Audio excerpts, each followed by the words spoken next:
Welcome. In front of me I have one of the new iPhones, and today I'll go over unboxing along with an overview of this phone. So going straight to it, let's pop it open. As you can see, this is one of the thinnest boxes probably out there, along with basically every new iPhone 12 that was released. And this is the iPhone 12 Pro Gold Edition, so you'll get to see it in a second. There's also 12 Pro Max along with 12 and also the 12 Mini. There we go. This is one of the nicer unboxings in terms of how it feels to just open it up instead of like this cheap foil. It's fairly nicely packaged, and let's pop it open. So let's set that to the side. Straight off the bat, you can see the phone right here. This is way more pale of a gold color than I expected, but as you can see, the edges of it are just popping. Ooh, that's nice. That looks really premium. Although the back seems really pale, as you can see, compared to the actual sides of it. This almost feels kind of like a little bit washed up white color, like it's just dirty up. So yeah, but let's just set it to the side. And obviously, as you can see, it's one of those phones that doesn't come with a charger, and also it's a Type-C to Lightning. So I don't like this one bit, honestly. Not only are they including, in my opinion, the wrong cable for the majority of the people, because they never included a charger with Type-C unless you bought one of their newer products, aka a MacBook, which comes with a fairly decent brick that is Type-C, or well, some kind of Samsung device or anything that was released this year out of like the flagship devices came with a charger that was Type-C. Chances are, if you don't have anything relatively new, this cable is completely useless to you. So that's shame. But in here, paperwork, no, we don't really care about it. You do actually have a sticker if you care about that one, so yeah. And that's basically all we get in the box. As you can see, this cannot be removed, so yeah. So let's set that to the side and move to the actual phone. So let's get a good shot of this one.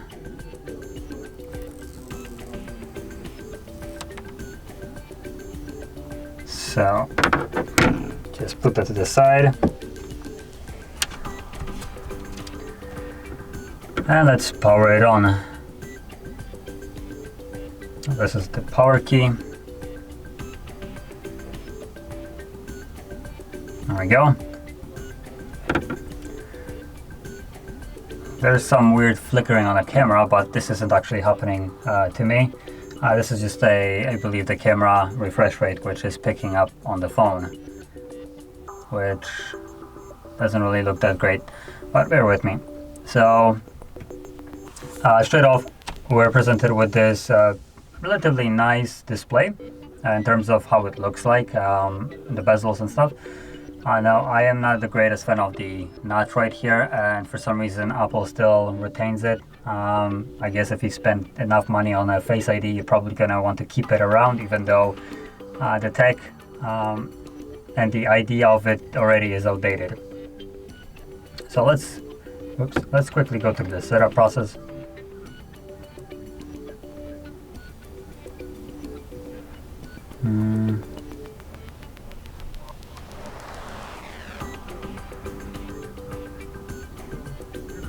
There we go. So the display right here is a 6.1 inch Super Retina XDR OLED display.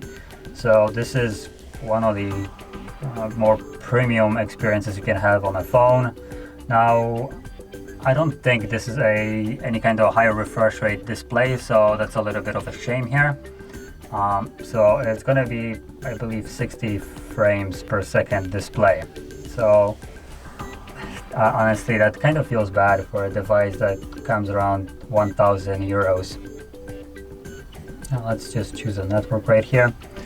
So outside of that, the display is HDR10 certified. Surprised that they didn't go for the HDR10 Plus, considering its peak brightness is maxing it at 1200 nits, and average I believe it's 800, so it's from 800 to like 1200. So this is a fairly bright display when it needs to get really bright. Now let's just give this some time. Oh, there we go, it actually finished. So let's cancel this. I don't really want to use anything for now. Passcode options, don't use passcode. So I'm just trying to set it up really quickly right here. Also, the display has a 86% screen to body ratio. Could have been better if not for that notch on top. So that's, like I said, a little bit of a shame.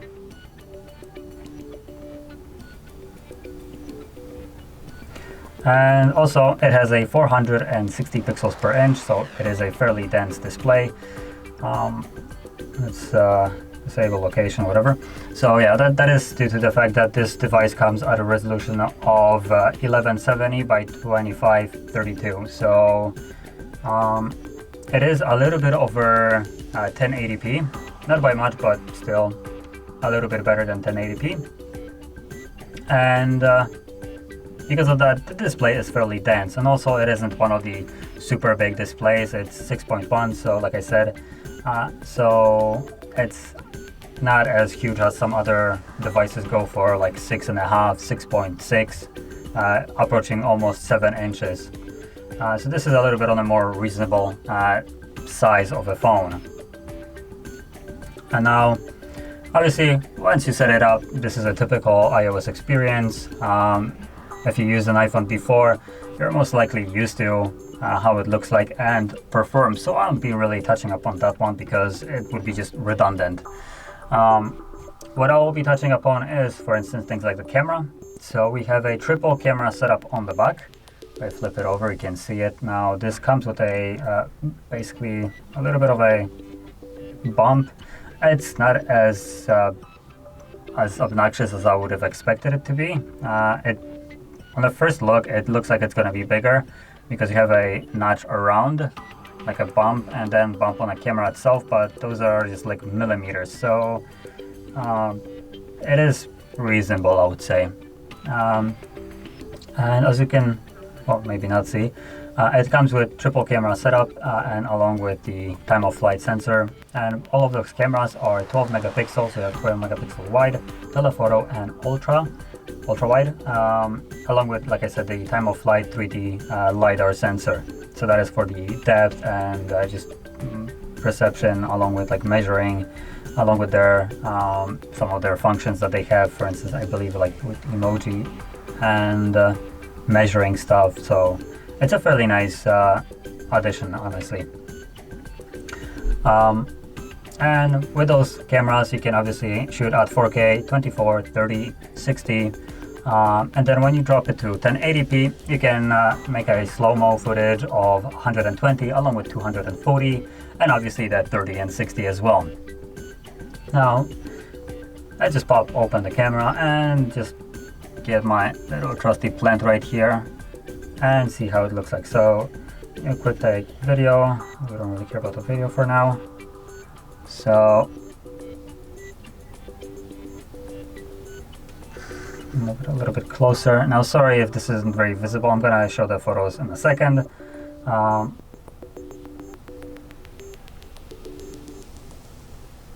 And obviously, when you capture a photo, it has just this amazing haptic feedback that is, well, known on basically every Apple device now, along with even their MacBooks and other devices. So it feels really nice whenever you click on something. It has this tactile kind of like a click, even though you're not really pressing any button.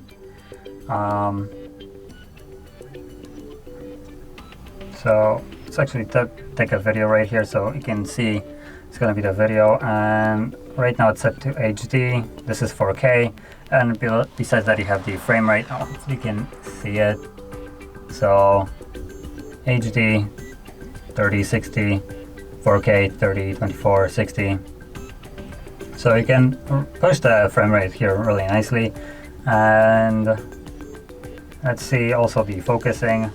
Now disregard the mess that is going on in the background.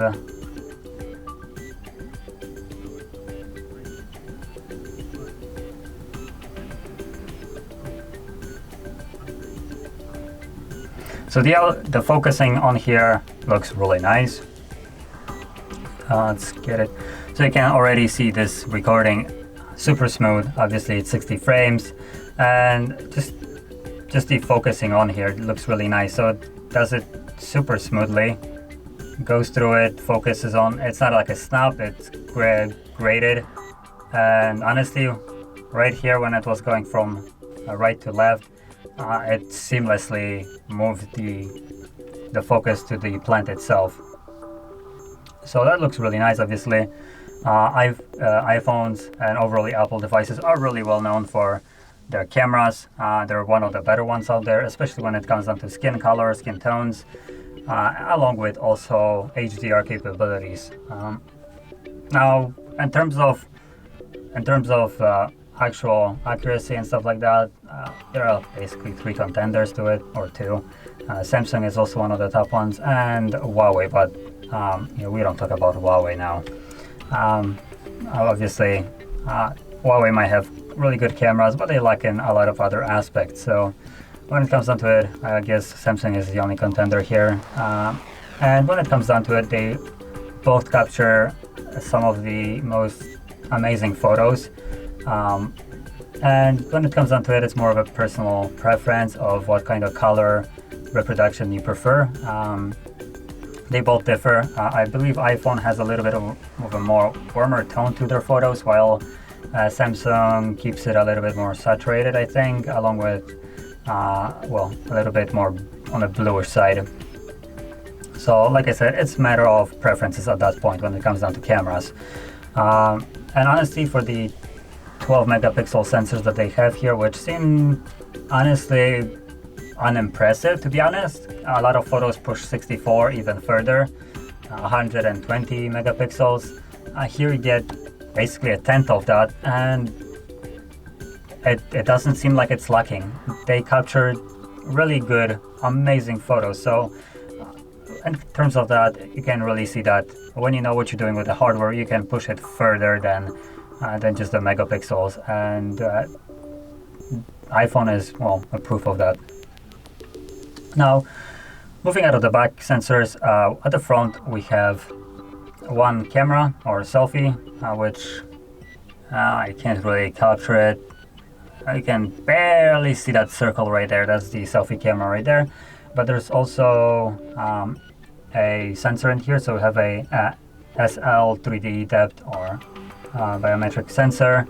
So that's for the Face ID, and this is in the kind of more of a blackish circles right there. There's 3 of them, and I just cannot capture them. So yeah, but if you put it in direct sunlight, you will most likely see those darker 3 circles around the camera as well. Now when it comes down to the selfies, let's just turn it on.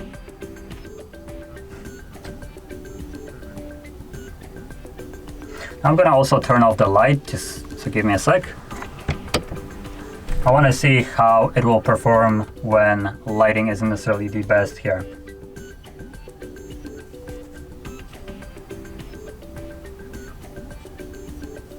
So if we move to it, you can see with basically light turned off on the background, it still did a really nice job of capturing face here as well. I believe I just messed up because it seems a little bit blurry. It was in motion, but obviously the photos by themselves are really good for just a 12 megapixel sensor, so they are really nice. And also skin color, top notch, no problem here. So yeah, it looks really good. Now when it comes down to the actual specifications of the phone itself, it comes with the Bionic A14 chip, obviously the newest, greatest, latest. And when it comes down to storage, you have multiple versions. Now, as you most likely already know, Apple has no expandable storage, so what you get in terms of built-in memory, it's what you will get, and nothing more, nothing less. So you have 128, 256, and 512 gigs. And now the version that I have right here, I believe is the 256. So just putting that out there doesn't really change anything. And all the iPhones have, at least the 12 Pros, have 6GB RAM. Now, the storage on them is also NVMe, so you're going to be getting some of the most fastest transfer rate write speeds that you can get on the device. And it's basically equivalent of like, well, it's not really equivalent, it is NVMe, kind of like you see on computers. So this is going to be super fast. And finishing it off, the device comes with a built-in battery of 2,815 milliamps hour. And as we already know, there is no charger for it, so you have to have your own. And I believe it was charging at 20 watts, but I might be wrong. Didn't really write it down, so I could be possibly wrong here, but that's kind of what I think it was. And also it has a 15-watt wireless charging, so you can also slap it on like a Qi charger right here. Hopefully this one works, or it's plugged in, or it might not be. Oh, there it is, it's charging. So not sure if you can see it, but right now it is charging. And you can see it now stops. So you do have wireless charging if you want to go that route, along with the wired charging. And lastly, that I'll probably touch upon is the several colors. So as you've seen, the one that I have right here was the gold, and it looks really premium, at least on the sides, the edges, the chamfered. I believe this is like steel, or I think it is steel. I'm not exactly sure, to be honest. Looks really vibrant. The back leaves something to be desired. It just seems a little bit too light, closer to like a skin tone rather than actual gold color. And you also have silver, graphite, and Pacific blue as an option. Honestly, the Pacific blue to me seems to be one of the more interesting colors. It has a vibrant blue color to it, but that's not the one that I have right here. And like I said, the cheapest version of this device, I believe it's the 128GB storage one, comes at 1,000 euros. So yeah, and if you ever seen any of my other videos, I'm not really the greatest fan of Apple. I don't really have anything against the company. It's more that their products just seem to be kind of the same from generation to generation. And this device kind of seems the same way. It's a combination of basically two different phones. So iPhone 5, which is by now over, I think, 12 years old. Or maybe not 12, what am I saying? 6 years old. And also iPhone 10. The size and just the design of the front seems to be iPhone 10.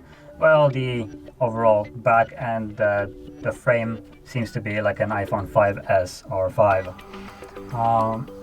And in terms of the aesthetics of the 5 iPhone, I'm completely fine with it. I really like the more of a industrial look to it, the boxy kind of,